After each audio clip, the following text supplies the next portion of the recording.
back, relax, and maybe get yourself a snack. Me and you gonna have a little chat about books. Hi guys, so I'm here today to do an exciting video because I recently went on holiday, and whilst I was on holiday down in Hastings in the UK, I found a lot of second-hand bookshops and independent bookshops, and I had a great time perusing them. I had a great time going around and seeing what they had. I spent quite a while on a day that I had no child with me because the grandparents had him, just enjoying the bookshops with my husband, and we had a lovely time. And I did buy quite a few books.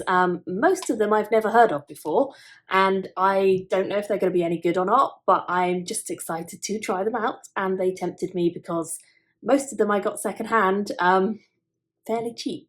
I also have a few books that have been sent by publishers, so I'm going to include them in this haul as well. So let's get started. Book number one that I picked up, I actually bought this at full price. It's called Zara, and I went into a bookshop that was, I think it was a Waterstones, and I just thought it sounded interesting. This one I hadn't seen before, and I thought, you know what, I'm going to give it a try. So I'd be interested to hear if any of you guys have actually read this one, or this author. Apparently they're a best-selling author. It says, "Magic flickers, love flames, and chaos reigns," and it's by the author of Winter Song, which I have not read, but I have seen that one floating about before. Magic is forbidden throughout the morning realms, and magicians are called abominations, and blamed for the plague of monsters that razed the land 20 years earlier. Struggling to keep her own magical gifts under control, Jin Zara already has enough to worry about, without the rumours of monsters re-emerging in the marsh. But when a chance encounter with an easily flustered young man named Han brings her into contact with a secret magical resistance organisation called the Guardians of the Dawn, Zara realises that there may be more to these rumours than she thought. And a mysterious plague is corrupting the magicians of Zanhei, turning them into monsters, and Zara, Han, and their friends must find a way to defeat the plague before they or their loved ones are transformed. So I just thought the cover art was spectacular on this one. It's by Sijia Hong, and I really just loved the cover art. I thought it was so interesting and beautiful, and I couldn't resist picking it up. I think I read the first few pages and thought it sounded quite good. So yeah, I'm intrigued. There is like a little lion-y looking thing down here. I don't know what that relates to exactly, but there's loads of, I think they're lotus flowers, and it feels very Asian inspired, so I'm very excited to check this one out. The next one I picked up in a second-hand bookshop, so I have no idea if this is any good at all, but it is book number one. Bitter Bind, book one, The Ill-Made Mute by Celia Dart Thornton. I'm not sure I've read any of her work before, but I have seen loads of her mass market paperbacks kind of floating around, so I'm intrigued to read her books. And this one basically sounds like a very stereotypical fantasy, high fantasy book. It's about a Lord Stormrider who landed his splendid winged stallion on the airy battlements of Is Tower. Far below them in the depths, their superstitious servants sit by the hearth to tell each other ghastly tales of evil creatures inhabiting the world outside, a world that most of them have only just glimpsed, and yet it is the least of these servants, a mute, a lowly, utterly despised foundling who dares to scale the tower, sneak aboard a windship, and then dive from the sky. So it sounds pretty cool. The artwork, you can see it there, is really beautiful. It's very tiny on this mass market paperback, but it's very beautiful. It reminds me of John Howe, but it's actually by Paul Gregory, but it does seem quite similar in style to like John Howe's paintings, so I really like that, and I'm just intrigued. I always like to pick up books that are fantasy but by a female, because they often don't get quite a lot of recognition, and I don't know if that's just because the story is not great or just because it wasn't marketed particularly well. So I'd be interested to hear if you guys have read any of this author's work, what you thought of her, and yeah, I will let you know what I think when I read it. But this was like £1 in a charity, in a secondhand shop, so I could not resist. The next one I have, again, I got this one second hand. It is called Rune Marks, and it's by Joanne Harris, who I don't know if I've read her work or not. I'm pretty sure I've seen her at an event or something like that, if it's the Joanne Harris I'm thinking of. This sounds like it's maybe a YA one. Maddie has touched the final rune, she spoke the cantrip, and the hill opened. She's always been an outsider, born with rusty-coloured runes on her hand, but what the villagers call a ruin mark, she is scarred by this symbol of the old gods, a sign of magic.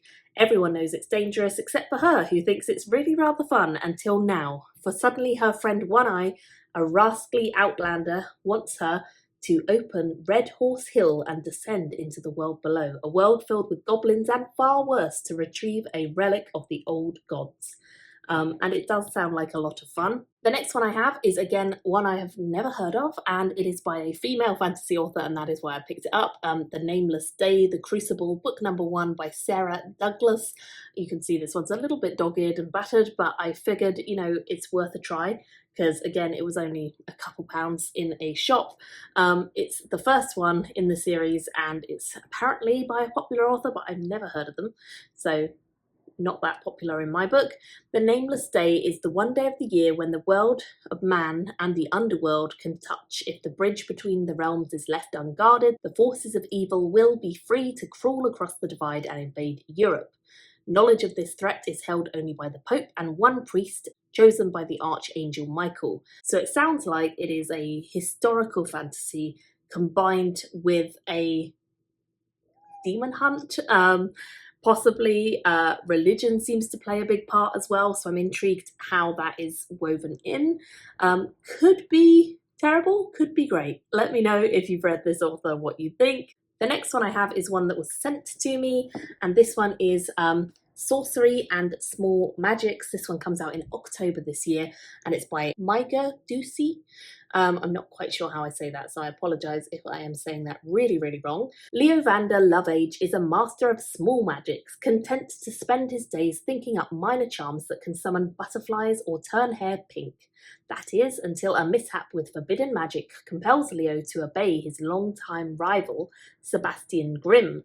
Grimm is Leo's complete opposite, respected, talented, and absolutely insufferable curmudgeon. They need a counterspell and fast. Chasing rumours of a powerful sorcerer, Leo and Grimm enter the Unquiet Wood, a forest teeming with murderous monsters and dangerous outlaws. To break the curse, they'll have to uncover the true depths of Leo's magic, set aside their long-standing rivalry, and much to their horror, work together, even as an odd spark of attraction flares between them. Of course it does, because enemies to lovers seems to be a big theme at the moment. I'm seeing more and more like enemies to lovers stuff coming up, I think. But this one does sound fun. It sounds like it's obviously a gay enemy to lovers, so I'm excited to try that out and see what I think of it.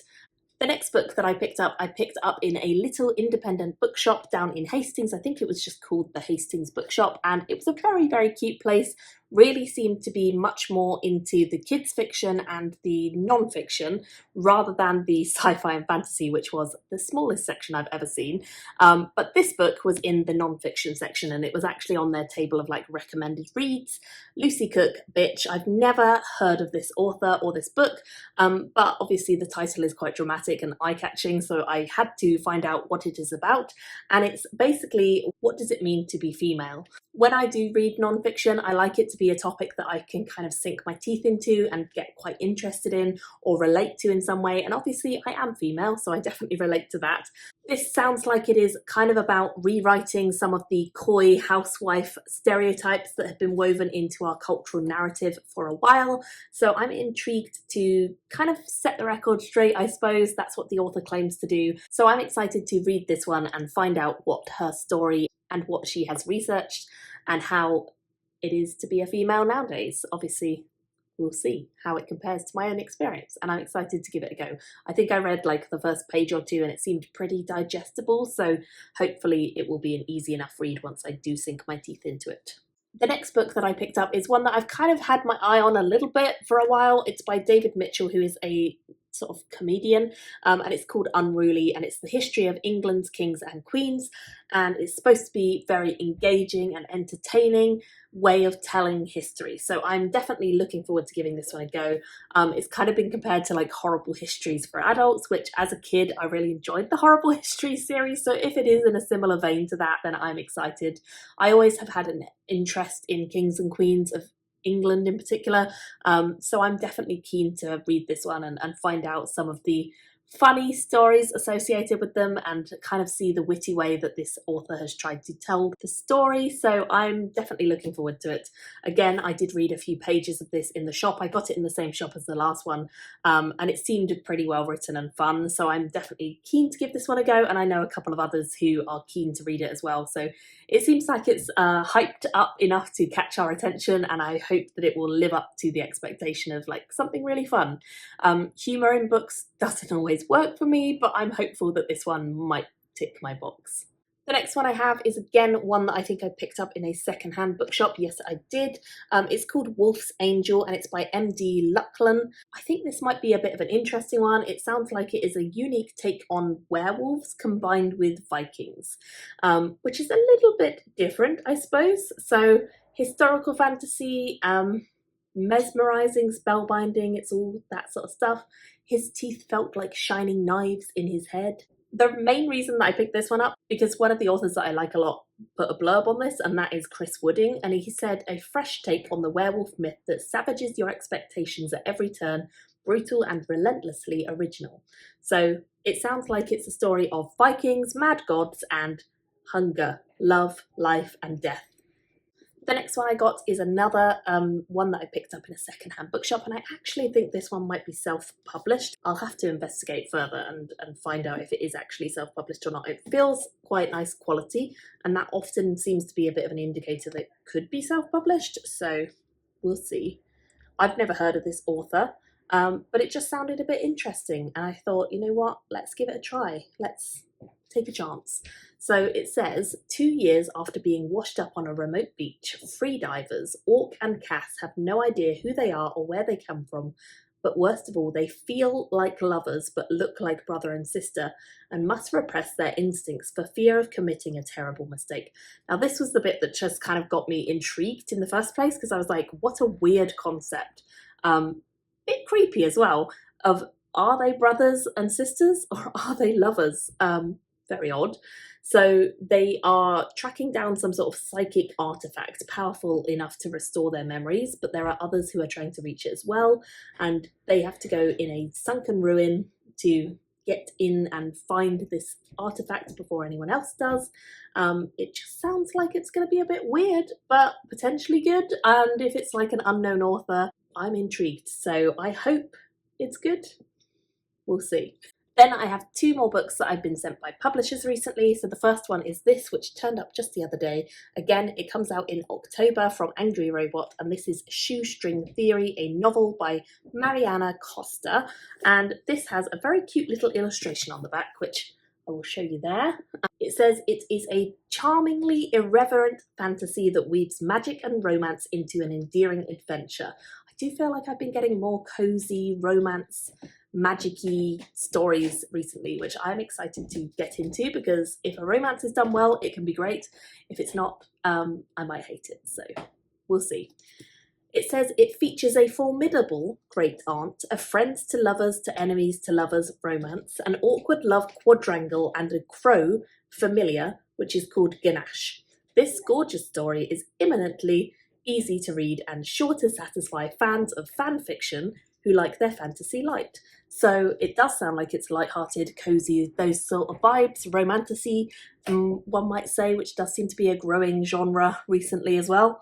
And I'm intrigued. The final one that I was also sent recently, and also happens to be a very pink cover, is Cursed Under London. This one comes out next month, in July actually. This one says, in an alternative Elizabethan London, Upper London residents, Fang and Lazar, awake from their deaths to discover they are not quite human anymore. In fact, despite having acquired the power of immortality, they are also not quite vampire, zombie, werewolf, or any other supernatural being that reside in the underground city of Deep London. Thrown together by the curse that they share, the two strangers set out to reverse the spell, all whilst trying to ignore the intense connection between them. See, this love thing, it's everywhere. As they are drawn further into the shadowy world of deep London, they unearth a dangerous plot, which they appear to be right in the middle of.